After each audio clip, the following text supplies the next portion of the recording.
How are you बेटा, कैसे हैं आप लोग? ठीक ठाक हैं?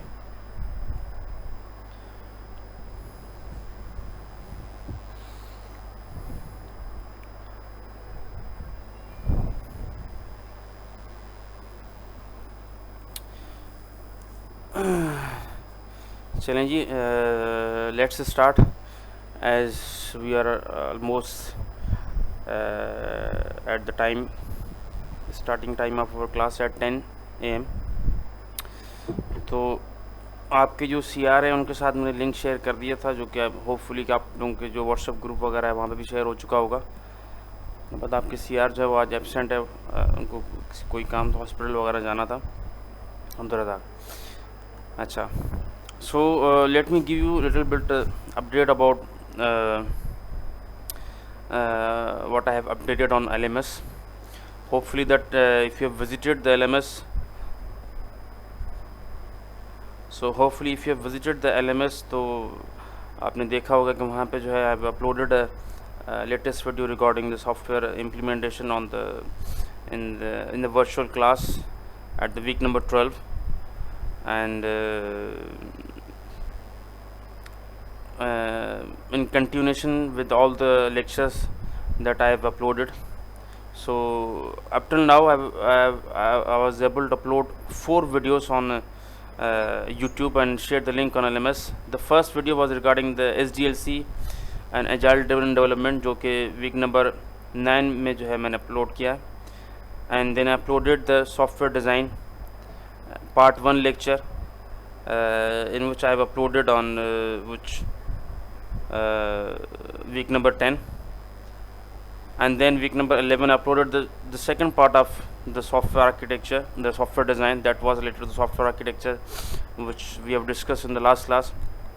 And in the fourth lecture in the week number 12 I have uploaded the software implementation lecture on the YouTube, and shared the link on the LMS in the week number 12. And beside, I have also uploaded the updated presentation of software implementation. So up till now, whatever the videos that I have made, I have modified the presentation that I have already uploaded previously.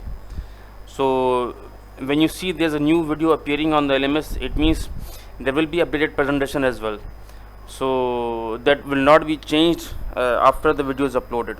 That is the final presentation. So even if you find different presentation at week number 13, 14 and 15, you should have an idea that they will be updated, they will be modified with respect to the video that I will make.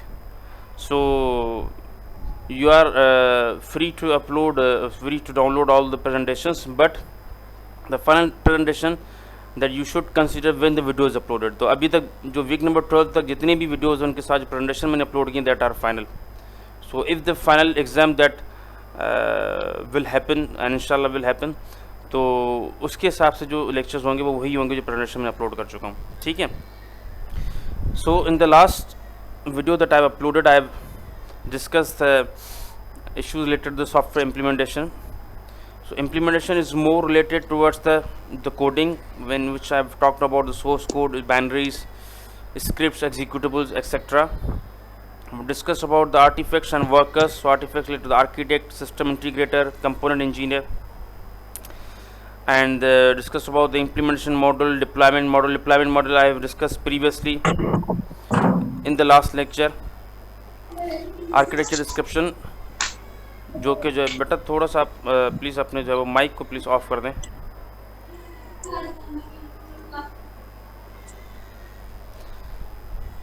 ठीक है, implementation model in which we have discussed about the different components that will be organized in a structuring way, and if the system is developed in a modularization way, where are different modules or where are different components that will be integrated together in the implementation environment, that will be the part of the implementation model. We'll discuss about the different components, which are the physical packaging of the design model LMS, the implementation subsystem, the interfaces, the integrated build plan, the architecture description, integration build plan. बाकी चीज़ें तो आपने सब system का concept आपने सुना होगा, component का आपने कॉन्सेप्ट आपने सुना होगा. इंटरफेस का भी कॉन्सेप्ट आपने सुना होगा या पढ़ा होगा जावा के अंदर। बिल्ड का कॉन्सेप्ट शायद आपने जो है वो अभी नहीं सुना होगा, तो मैं बिल्ड के हवाले से थोड़ा सा बता दूं। कंपोनेंट जो है कोई भी प्रोग्राम जो है या एक से ज़्यादा प्रोग्राम मिलके जो है किसी को, उसको हम कंपोनेंट कह सकते हैं। और एक या से ज़्यादा जो कंपोनेंट्स होंगे उनको मिला के जो है हम एक सब सिस्टम कह सकते हैं। एक और एक से ज़्यादा सब सिस्टम को जो है हम मिला के जो है वो एक कंप्लीट आर्किटेक्चर हम डिज़ाइन कर सकते हैं। सो कंपोनेंट है या सब सिस्टम है, ये जो भी हैं these are the logical representation of the different items that you describe. अगर आपका बहुत बड़ा सिस्टम है तो आप उसमें जो है आर्किटेक्चर में सब सिस्टम दिखा होगा, सब सिस्टम के अंदर जो है मुख्तलिफ कंपोनेंट्स होंगे, कंपोनेंट्स के अंदर एक कॉन्सेप्ट होगा पैकेजेस का, फिर पैकेजेस के अंदर फर्दर फाइल्स होंगी। ठीक है, तो एक पैकेज जो है, package is a physical existent, वो भी इम्प्लीमेंटेशन पॉइंट ऑफ व्यू से एग्जिस्ट नहीं करता, क्योंकि package will be the collection of different files. तो जावा के अंदर आपने पैकेज क्रिएट किया होगा या आपने सी शार्प के अंदर अगर आपने काम किया होगा तो उसमें पैकेजेस क्रिएट कर देना। पैकेज भी एक लॉजिकल कलेक्शन ऑफ फाइल्स है, लेकिन वो फिजिकली जो है प्रोग्रामिंग के अंदर क्रिएट होता है। लेकिन कंपोनेंट जो है वो कम्प्लीटली लॉजिकल और एब्स्ट्रैक्ट पॉइंट ऑफ व्यू है। तो एक पैकेज को आप कंपोनेंट भी कह सकते हो, एक पैकेज को आप सब सिस्टम भी कह सकते हो, डिपेंडिंग ऑन आप किस तरह से आर्किटेक्चर जो है अपना डिज़ाइन करते हो। तो आर्किटेक्चर जिस तरह से discussion last class, that is objective. Objective means कि वो उसके फिक्स्ड डिफाइंड रूल्स नहीं है कि आप सब सिस्टम भी होना चाहिए, उसके अंदर कंपोनेंट्स भी होना चाहिए, उसके अंदर इंटरफेस भी होना चाहिए। आप depending on the kind of architecture you would like to use for your system, आप जो है वो उसको डिज़ाइन कर सकते हैं। और लास्ट लेक्चर के अंदर डिफरेंट एप्लीकेशंस जो हैं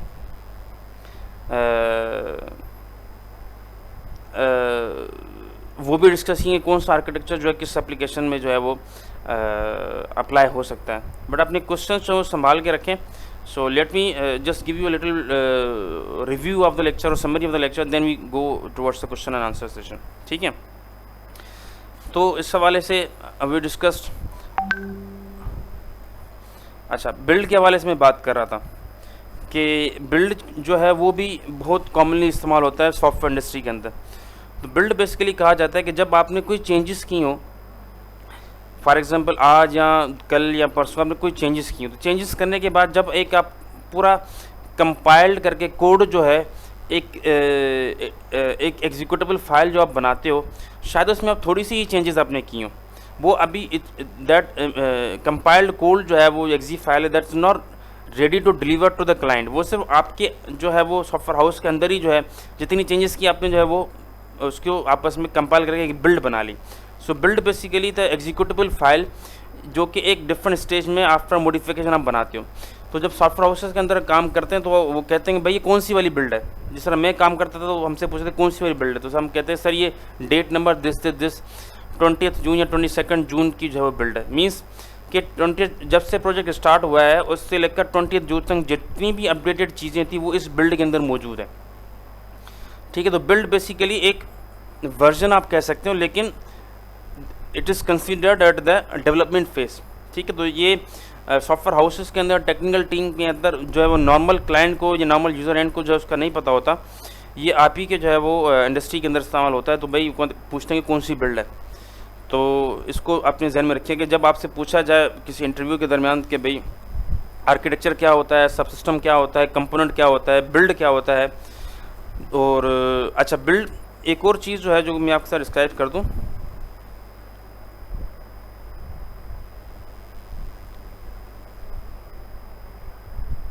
मेरी जो है शायद वीडियो आपके पास नहीं आ रही, वीडियो स्टॉप हो गई। Okay, never mind.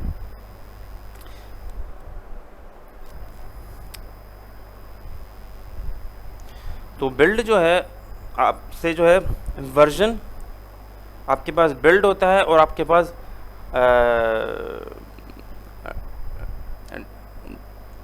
Deployment release कहा जाता है या आपके पास डिप्लॉयमेंट पैकेज कहा जाता है। इसके 3 या 4 जो है वो टेक्निकल टर्म्स जो इस्तेमाल होते हैं। तो बिल्ड जो है वो मैंने आपको अभी एक्सप्लेन कर दिया कि व्हाट इज़ बिल्ड। और जो वर्जन जो कहा जाता है मुख्तलिफ स्टेज में जब एक इटरेशन आपकी कंप्लीट होती है, स्पेशली जब आप एजाइल डेवलपमेंट इस्तेमाल करते हो, तो एक इटरेशन मीन्स एक जो है वो वर्जन एक सॉफ्टवेयर का जिसके अंदर चंद फीचर्स जो इम्प्लीमेंट हो चुके हैं। जिस तरह स्क्रम मॉडल जो है, स्क्रम मॉडल के अंदर हर महीना जो है वो एक स्प्रिंट होता है। एक स्प्रिंट मीन्स एक हर महीने के बाद एक एक रिलीज़ जो है वो सॉफ्टवेयर की डिलीवर की जाती है, उसको कहा जाता है वर्जन। और डिप्लॉयमेंट जो है उसको कहा जाता है डिप्लॉयमेंट पैकेज, जो कि जब आप क्लाइंट के पास जब उस चीज़ को डिप्लॉय करने के लिए जाते हो तो उसको कहा जाता है deployment package. Means it is ready to deploy at the client side. Okay, अच्छा, उसके बाद हमने डिस्कस किए चंद इश्यूज रिगार्डिंग द बिल्ड और buy. In build we discuss about the, अब ये बिल्ड जो सॉफ्टवेयर हाउस वाला नहीं है, ये बिल्ड वो वाला है कि हम खुद बनाएं या परचेज करें, बाय करें। तो स्लाइड नंबर 7 जो है जिसमें हमने डिस्कस किया है commercially off the shelf systems. उसमें क्या होता है कि once when you are done with the analysis, when you are done with the design, you go towards the build और बाय सिचुएशन। बिल्ड और बाय सिचुएशन क्या होती है कि whether you start developing your own system by yourself from the scratch, or you go to the market and search and look for the already developed system that can fulfill your requirements and you purchase that software. तो if you consider an example कि अगर कोई ऐसा software बनाना चाहते हैं जो कि it is not available in the market, जो आपके ऑर्गेनाइजेशन के लिए यूनिक है, so of course you have to go towards the option of the build and start developing the software from the scratch. But if that software system that you would like to develop थोड़ा सा generalise version है और specific unique नहीं है, then you look for a already available software in the market। उसके लिए example जो है वो ये है कि फॉर एग्जाम्पल अगर आप अपनी सुपर मार्केट जो है वो स्टार्ट करना चाह रहे हैं, तो सुपर मार्केट जो है उसके अंदर ऑफकोर्स आपके पास पॉइंट ऑफ सेल सिस्टम जो है वो इस्तेमाल होगा। तो point of sale system already they are tens of system already developed by different companies available in the market. So you go and look for a particular point of sale system जो आपके organisation के लिए fit हो, जो cheap हो, तो वो जो है आप बाय करके जो है अपने सिस्टम सुपर मार्केट के अंदर डिप्लॉय कर सकते हैं। उसका फ़ायदा ये है कि एक सस्ता पड़ेगा, और दूसरी बात ये है कि ऑलरेडी मार्केट के अंदर इस्तेमाल हो रहा है, means it is already tested. और जब वो रियल इन्वायरमेंट में टेस्ट होती है तो उसके एरर्स और बग्स जो है मुख्तलिफ़ किस्म के आते हैं और ज़्यादा उभर के आते हैं comparatively when you test it in your own company. तो वहाँ पे आप एक स्पेसिफिक लिमिटेड आपकी टेस्टिंग होती है, एक रियल इन्वायरमेंट की टेस्टिंग मुख्तलिफ होती है। जब एक रियल इन्वायरमेंट में सॉफ्टवेयर टेस्ट होता है, बिल्ड होता है, तो उसमें और बग्स और एरर्स जो है वो आते हैं, और उसके बाद जो है वो आहिस्ता आहिस्ता सॉफ्टवेयर स्टेबल होता हुआ जाता है। ठीक है, तो वो दैट इज़ बेटर कि ऑलरेडी टेस्टेड और जो है वो सॉफ्टवेयर जो है वो अब इस्तेमाल जो है वो कर लें।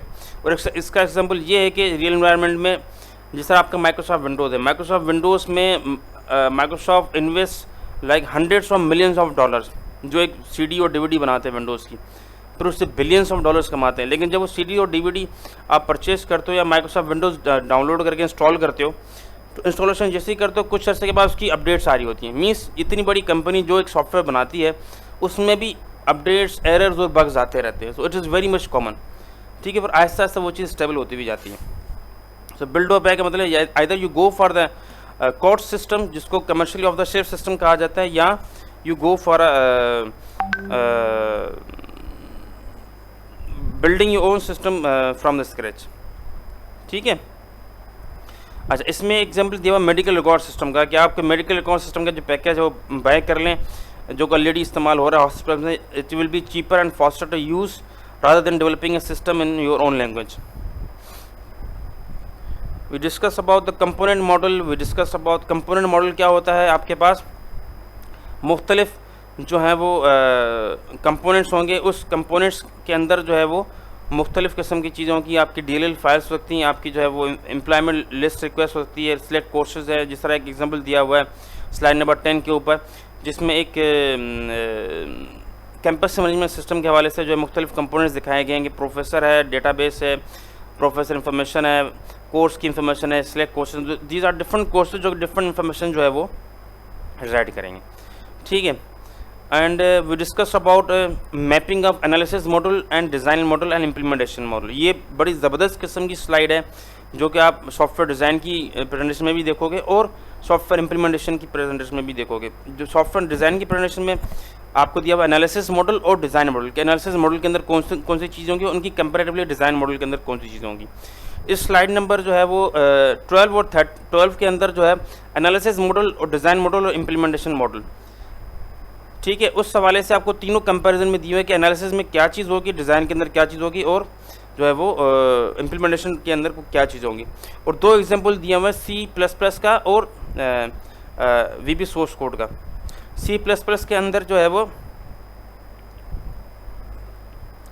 आई am not sharing an screen with you guys, I am just discussing with you. आपके पास पावर पॉइंट स्लाइड जो ऑलरेडी अवेलेबल हैं, ठीक है, तो I am just giving an overview of that. अगर कहें तो मैं शेयर कर दूं आपके साथ स्क्रीन, चलिए मैं शेयर कर देता हूं।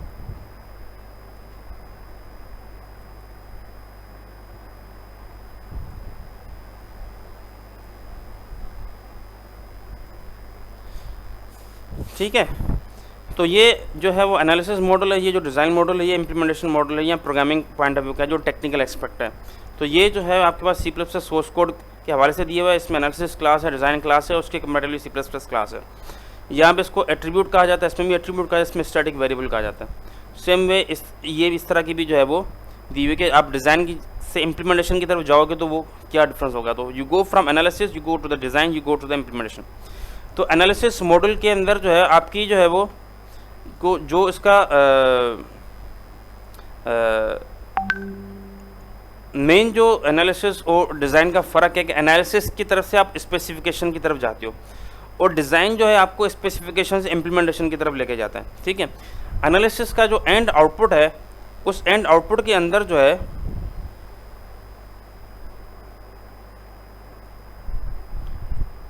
आपका जो एंड आउटपुट है, उस एंड आउटपुट में अंदर आपका एक SRS डॉक्यूमेंट बनता है। जिस तरह से मैंने आपको कहा, डिस्कस किया था रिक्वायरमेंट्स इंजीनियरिंग के जो है वो लेक्चर के अंदर कि आप रिक्वायरमेंट्स गैदर करते हो, उसकी 4 एक्टिविटीज़ होती हैं: requirements elicitation, requirements analysis negotiation, requirement specification, requirements validation. तो इस requirements gathering is part of the analysis model.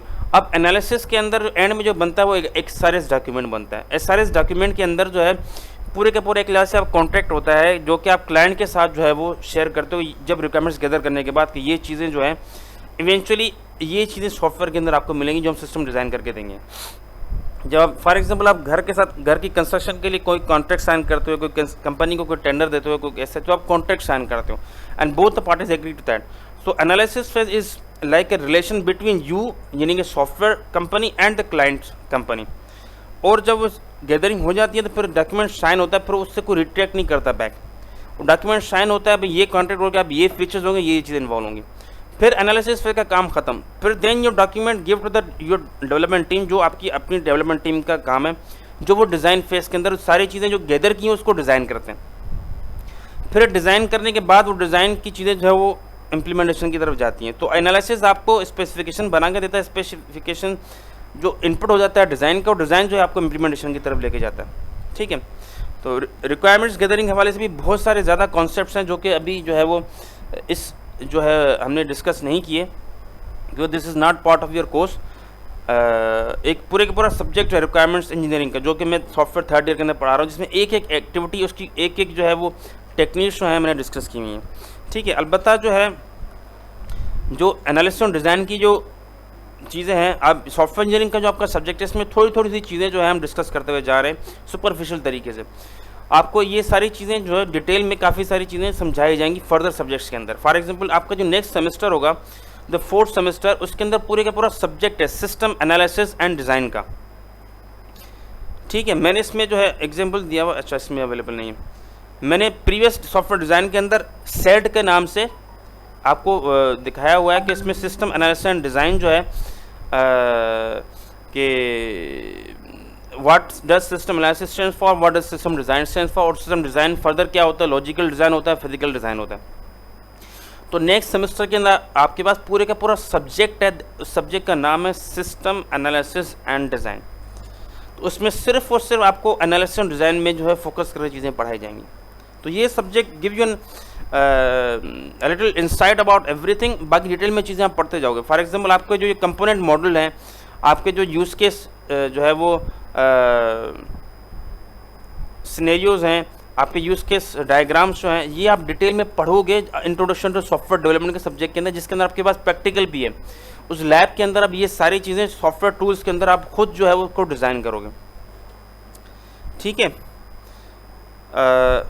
Apart from that मैंने इम्प्लीमेंटेशन इश्यूज़ भी डिस्कस किए, जिसके अंदर रीयूज़ है, कन्फिगरेशन मैनेजमेंट है, होस्ट टारगेट डेवलपमेंट है। रीयूज़ मीन जो आप सॉफ्टवेयर बाय करते हो तो उस बाय में कितना आप रीयूज़ कर सकते हो, या अगर आप प्रीवियसली सिस्टम आपके पास डेवलप्ड है तो उसमें कितना जो है आप जो है वो कंपोनेंट्स इसको रीयूज़ कर सकते हैं। कन्फिगरेशन मैनेजमेंट है, अगर कोई सॉफ्टवेयर आप बाय करते हो तो उसको अपने हिसाब से कन्फिगर करना पड़ता है, वो 100% आपके ऑर्गेनाइजेशन के साथ मीट नहीं करता।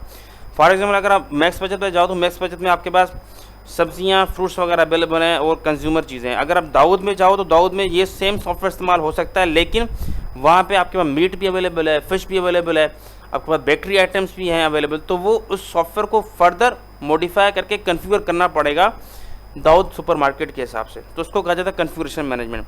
उसके बाद होती है host target development. Host target development क्या होता है कि आप जो है वो अपने जो सिस्टम के ऊपर जो चीज़ें आप करते हो एज इट इज़ वो दूसरे क्लाइंट के पास नहीं जाती। क्लाइंट के पास मुख्तलिफ क्लाइंट और सर्वर एनवायरनमेंट होता है, तो आपके पास तो अभी जो है वो जिस तरह ये लिखा हुआ है कि production software does not usually execute on the same computer as a software development environment. कि प्रोडक्शन एनवायरनमेंट्स को कहा जाता है जहाँ पे सॉफ्टवेयर चलता हो, वो ज़रूरी नहीं है कि वहाँ पे भी जो है वो एक ही कंप्यूटर पे चले। Rather you develop it on one computer, अपने पास आप एक ही कंप्यूटर पे बनाते हो हर चीज़, लेकिन executed on separate computer. The target system जहाँ पे जो है सेपरेट कंप्यूटर्स पे जो है वो काम चले, तो आपको जो है वो जाके होस्ट टारगेट डेवलपमेंट को इशू को आपको कंसिडर करना पड़ता है, ठीक है। रीयूज़ के हवाले से आपको थोड़ी सी हिस्ट्री बताएगी कि 1960 1990s के दौर में जो है पहले तो कुछ रीयूज़ हो नहीं सकता था, क्योंकि तब beginning of the software development थी, उसमें मैक्सिमम जो रीयूज़ हो सकते थे वो आपके प्रोग्रामिंग लैंग्वेज के प्रोग्राम्स थे, उसके ज़्यादा नहीं। अभी तो आपके पास एप्लीकेशन लॉजिक अवेलेबल है, बिजनेस लॉजिक अवेलेबल है, आपके पास पूरी की पूरी जो है वो, जिस तरह लास्ट क्लास के अंदर हमने क्लाइंट और सर्वर का मॉडल डिस्कस किया था अगर आपको याद है, तो क्लाइंट सर्वर में क्या होता है कि आपको लेयर मॉडल डिस्कस किया था। लेयर्ड मॉडल के अंदर आप डेटाबेस अलग रख सकते हो, आप जो है वो एप्लीकेशन लॉजिक अलग सकते हो, इंटरफेस अलग रख सकते हो। बेस्ट एग्जांपल है आपका वर्डप्रेस का CMS, कंटेंट मैनेजमेंट सिस्टम। आप वर्डप्रेस में जाओ, बल्कि आज ही चले जाना, उसमें अपना लॉगिन बनाओ, उसमें अपनी वेबसाइट बनाओ। वेबसाइट के लिए आप उसमें जो है कंटेंट एंटर करें और उसमें टेम्पलेट चूज़ करें, वो ऑटोमेटिकली वो जो आपका कंटेंट है उस टेम्पलेट के हिसाब से उसको सेट करके आपकी वेबसाइट पब्लिश कर देगा फ्री ऑफ कॉस्ट।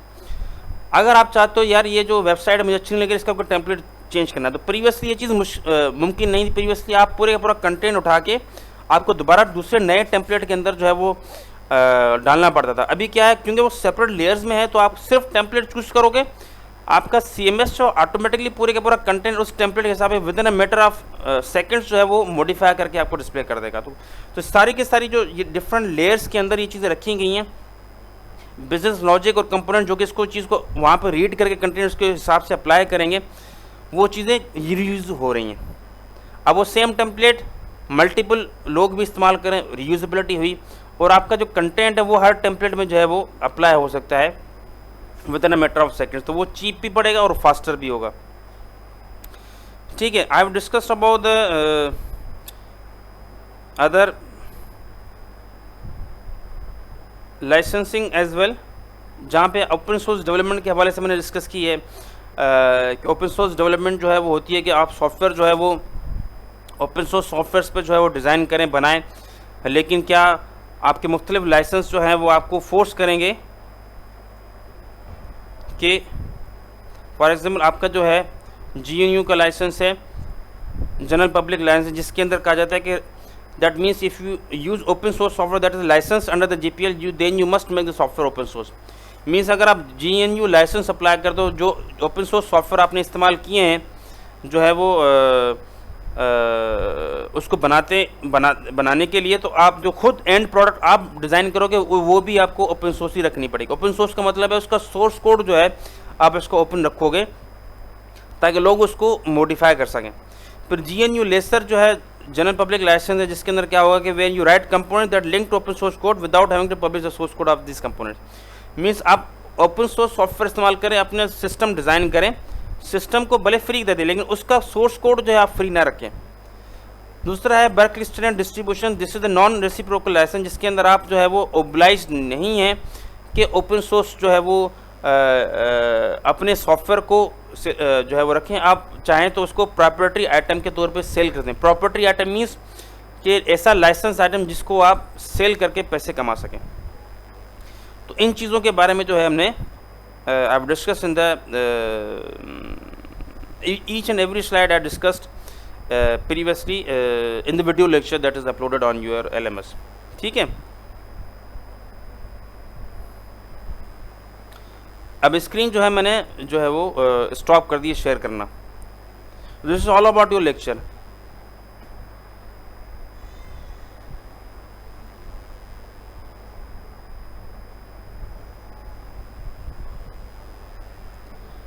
बेटा मैंने आपको जो है वो अनम्यूट करने के राइट्स दे दिए हैं। So if you have any question so आप जो है वो क्वेश्चन वगैरह जो पूछ सकते हैं लेक्चर के हवाले से या कमिंग अप लेक्चर के हवाले से।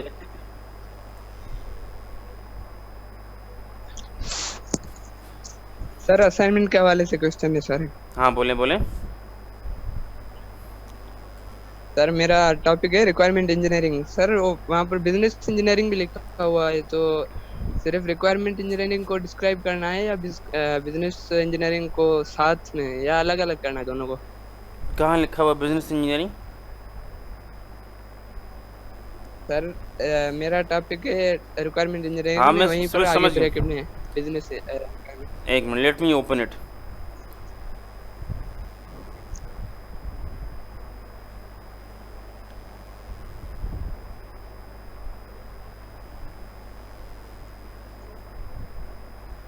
अच्छा, रिक्वायरमेंट्स इंजीनियरिंग। Yes sir. नहीं, इसको बिजनेस प्रोसेस री इंजीनियरिंग को आप हटा दें।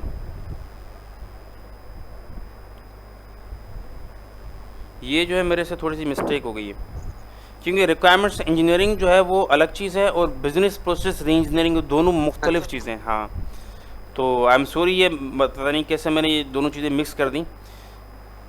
तो आपका जो टॉपिक है वो रिक्वायरमेंट्स इंजीनियरिंग है, बिजनेस प्रोसेस री इंजीनियरिंग नहीं है। तो बेटा आपकी आवाज़ नहीं आ रही। सर एक दूसरा सवाल है सर। हाँ बोले। सर एक और क्वेश्चन है सर। हाँ बोले बोले।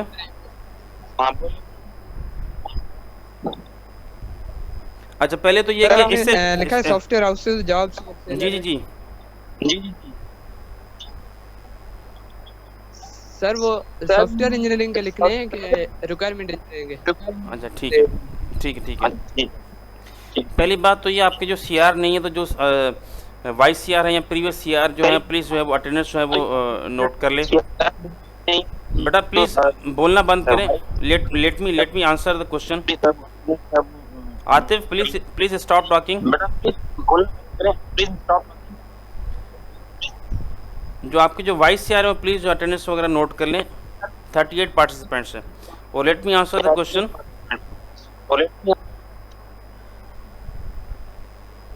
सर 40 पार्टिसिपेंट सर नोट कर लिए अटेंडेंस। अच्छा ठीक है, थैंक यू। अच्छा जो क्वेश्चन जो था, मैंने क्वेश्चन जो है जो आपको सामने दिया हुआ concepts, software techniques, software houses in Karachi, jobs and salaries and certifications. तो मैंने जो क्वेश्चन दिए हैं वो आपके टॉपिक्स रिलेटेड हैं। For example software quality assurance. अब सॉफ्टवेयर क्वालिटी एश्योरेंस जो है वो एक सॉफ्टवेयर इंजीनियरिंग का एक हिस्सा है। जो नेक्स्ट लेक्चर होगा वो इंशाल्लाह मैं सॉफ्टवेयर क्वालिटी एश्योरेंस पे ही जो है वो बना के अपलोड करूँगा। तो उसमें जो है सॉफ्टवेयर क्वालिटी एश्योरेंस के हवाले से स्पेशलाइज सॉफ्टवेयर हाउसेज हैं कराची के अंदर, स्पेशलाइज कंपनीज़ हैं इंटरनेशनली जो काम करती हैं। तो एसक्यूए के हवाले से कौन कौन से कॉन्सेप्ट्स हैं, कुछ चंद कॉन्सेप्ट्स आपको नेक्स्ट लेक्चर के अंदर पता चल जाएंगे जब मैं इसको बना के जो है वो अपलोड करूँगा। Let me answer the question please. हाँ, उसके अलावा आपके जो सॉफ्टवेयर हाउसेज है वो कौन कौन से जो एसक्यूए पे काम कर रहे हैं। सॉफ्टवेयर इंजीनियरिंग के पर्टिकुलरली तो हर कोई सॉफ्टवेयर पे काम कर रहा है, तो software engineering is a very generalise way. जो मैंने टॉपिक दिया हुआ है एसक्यूए या प्रोजेक्ट मैनेजमेंट या requirements engineering,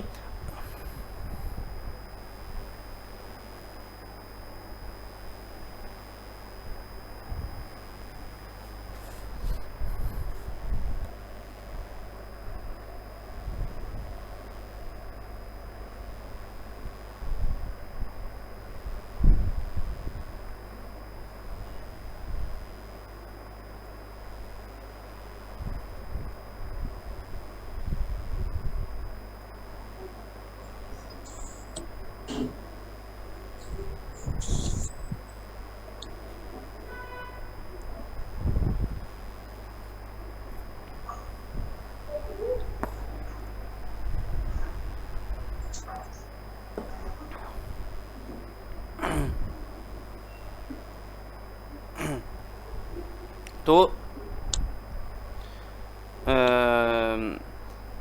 I was saying कि जो टॉपिक मैंने दिया हुआ है आपको उस टॉपिक के करेस्पॉन्डेंट जो है वो चीज़ें ढूंढनी है। मीन्स एसक्यूए के अंदर जो है वो जॉब्स जो हैं वो कौन कौन सी जॉब्स हैं, जूनियर एसक्यूए, सीनियर एसक्यूए या प्रोजेक्ट मैनेजमेंट मैनेजर एसक्यूए, उनकी सैलरीज कौन कौन सी मार्केट के अंदर जो है पाकिस्तान के अंदर अवेलेबल हैं, कौन से स्पेशलाइज सॉफ्टवेयर हैं जो कि एसक्यूए के अंदर इस्तेमाल होते हैं, ठीक है, कौन कौन सी सर्टिफिकेशंस हैं। और मैंने आपको पहले ही क्लास में बता दिया था कि सर्टिफिकेशंस काउंट्स, जब आप जॉब के लिए अप्लाई करते हो तो आपके लिए सर्टिफिकेशंस बहुत काउंट करती हैं, स्पेशली फ्रेश ग्रेजुएट के लिए, ठीक है। तो उस चीज़ को ध्यान में रखें कौन कौन सी सर्टिफिकेशंस हैं और कौन कौन से जो है वो सॉफ्टवेयर्स हैं। तो ये जो कॉन्सेप्ट है आपको अपने टॉपिक के हिसाब से सर्च करके जो है वो असाइनमेंट बनानी है, not in general of software engineering. I hope it answered your Curie.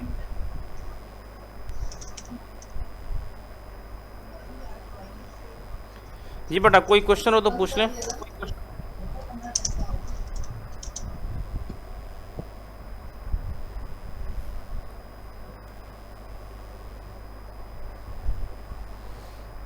Any other question?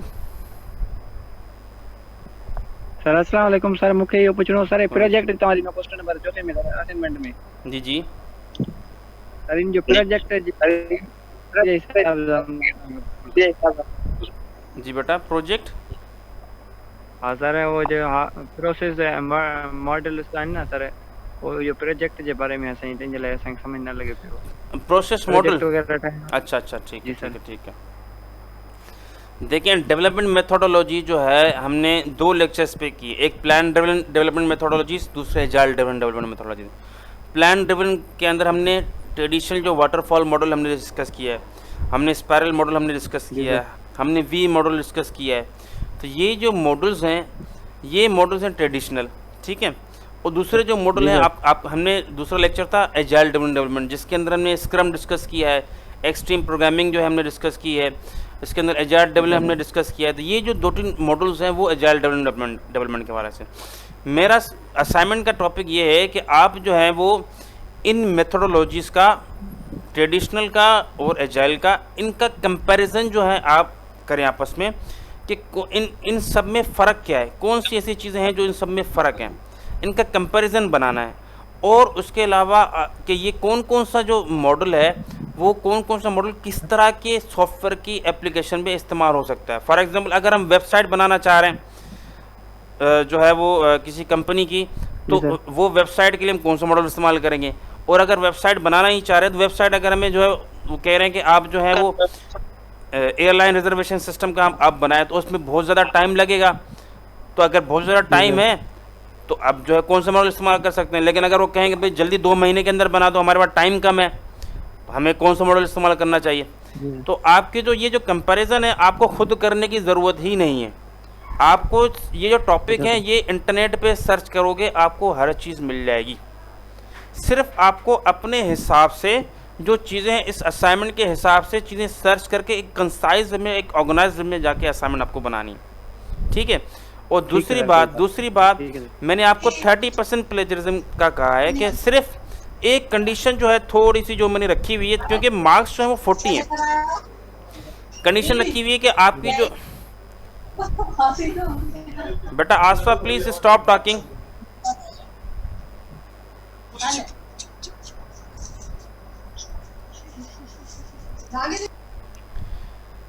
तो कंडीशन मैंने जो है एक रखी हुई है कि आपकी जो असाइनमेंट है मिनिमम जो है 20 पेजेस हो, उससे जो है वो बढ़ाना चाहें बढ़ा दें, लेकिन उस असाइनमेंट में 30% प्लेजरिज्म हो।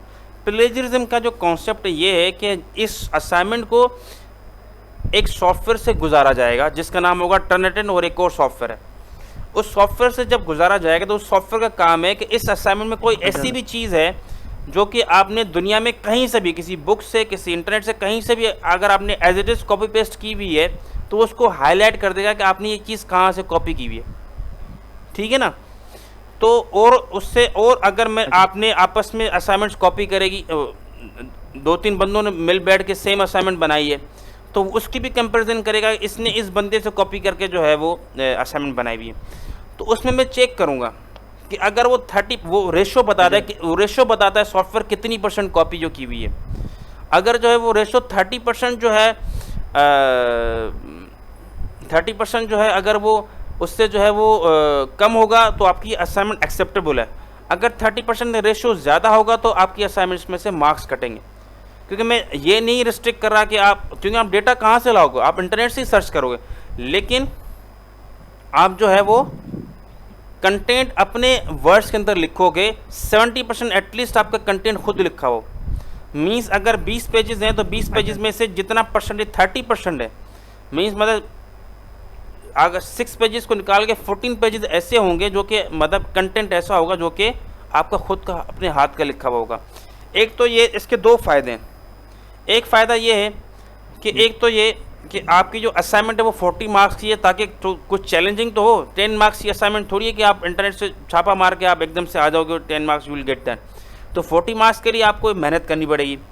दूसरी ये कंटेंट राइटिंग कि आपके फ्रीलांसिंग में एक बहुत बड़ा जो इम्पैक्ट है वो कंटेंट राइटिंग का है, जिससे बहुत सारे जो लोग हैं वो पैसे कमाते हैं उसके। तो कंटेंट राइटिंग के हवाले से आपकी प्रैक्टिस हो जाएगी असाइनमेंट के थ्रू।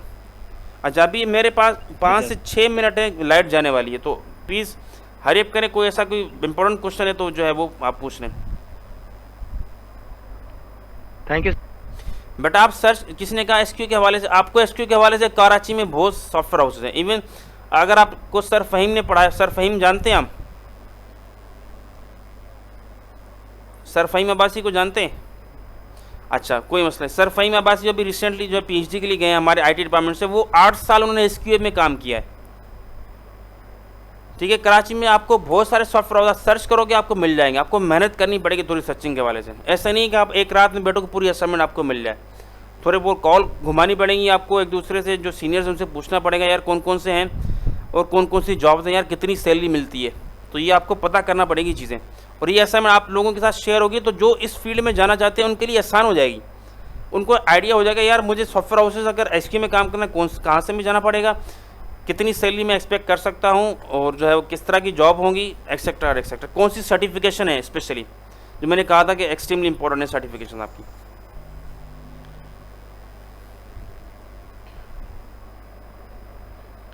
जी बेटा, और कोई क्वेश्चन है?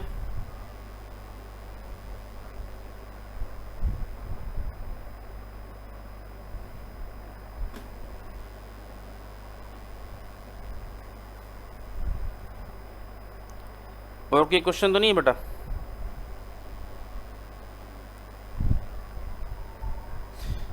तो प्लीज़ जो YCR है वो प्लीज़ जो अटेंडेंस है वो टेक्सचुअल फॉर्मेट में, जिस तरह रोल नंबर 1, 3, 5 या 7, इस तरह से पिक्चर फॉर्मेट में नहीं, टेक्सचुअल फॉर्मेट में आप जो है प्लीज़ मुझे ईमेल कर दें या व्हाट्सएप कर दें या अपने CR को दे दें, तो वो मुझे जो है व्हाट्सएप कर दें।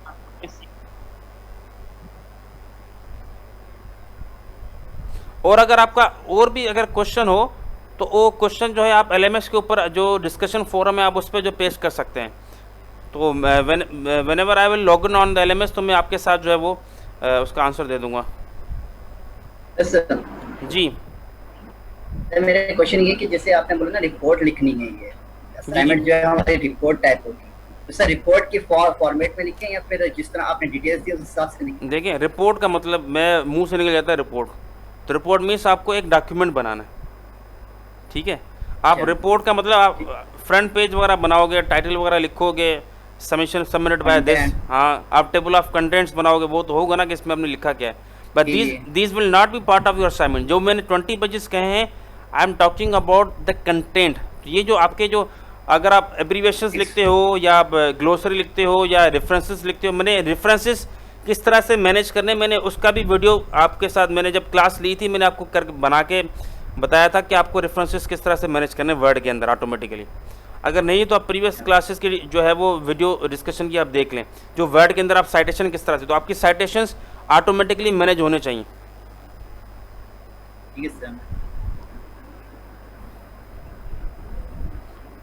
Okay guys, let me end the class right now and इंशाल्लाह if you have further any question तो हम जो है वो आप LMS के ऊपर मेरे साथ जो है वो कर सकते हैं। अदरवाइज़ जो है वो आप मुझे जो है मेरी फेसबुक की प्रोफाइल भी है, वहाँ पे भी आप जो है मुझे एक टेक्स्ट छोड़ सकते हो, तो I will reply to that as soon as possible. So take care guys and stay safe. Cases जो है अल्लाह बचाए बहुत बढ़ते जा रहे हैं। So take good care of yourself and stay home as much as possible and don't go out without any emergency and take good care of your parents as well। और अल्लाह ताला आपको जो है अपने हिफ्ज़ व ईमान में रखे और क्लासेस आप लेते रहें, होपफुली जो है इंशाल्लाह की सिचुएशन जो है बेहतर हो जाए। सो अल्लाह हाफिज़ एंड टेक केयर। ओके।